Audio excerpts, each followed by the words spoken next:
Dear President McKay, we are a small group of 40 who meet weekly to study the teachings of the Church of Jesus Christ of Latter-day Saints. We have several pieces of church literature, including 2 copies of the Book of Mormon. Through the power of the Holy Ghost, we know of the truthfulness of the restoration of the gospel of Jesus Christ through the prophet Joseph Smith. And we look forward to your sending to us missionaries to help us understand the church better. For it is our burning desire to live by the faith of this church in order to attain its standards. We thank you, our loving President, for assisting us to come nearer to the living fountain to drink from the waters of life. May God richly bless you and your counselors.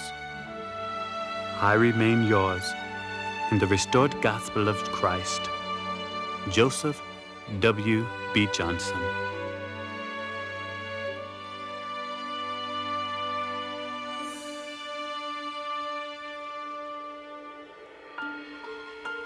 June 24, 1964.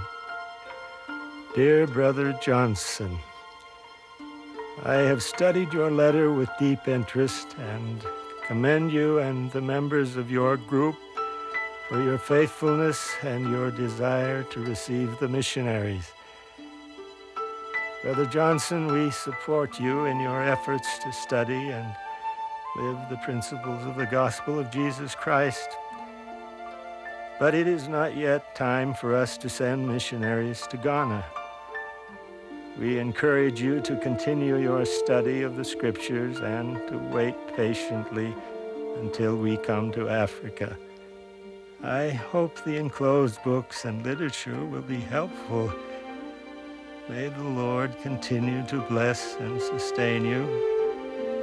Sincerely, your brother, David O. McKay.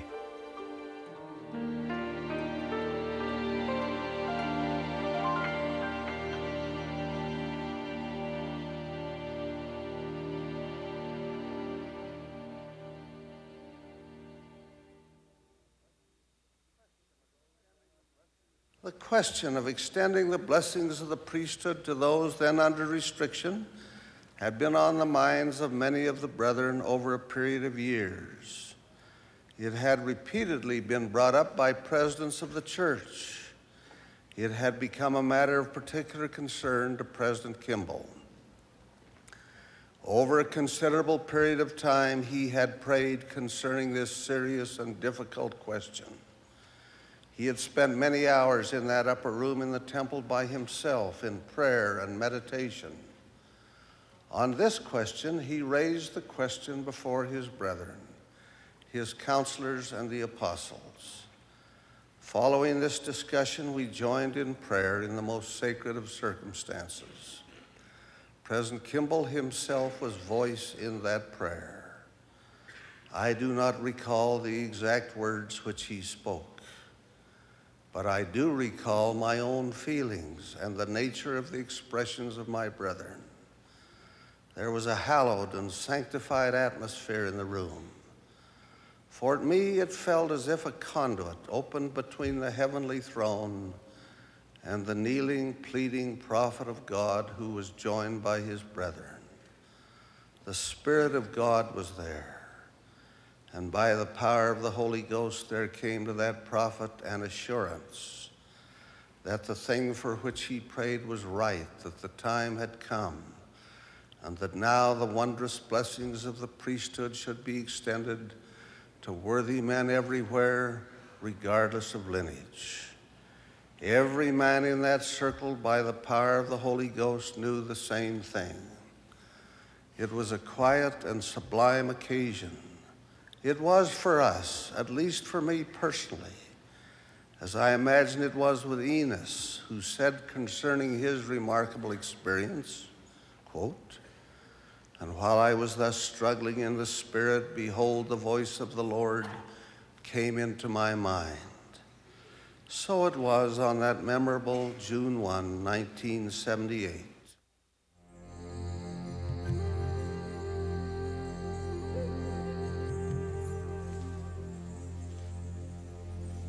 I returned home late one night, feeling very discouraged.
After a few minutes, I felt impressed to listen to the radio. It had been several years since I have tuned into the British Broadcasting Corporation on my shortwave set.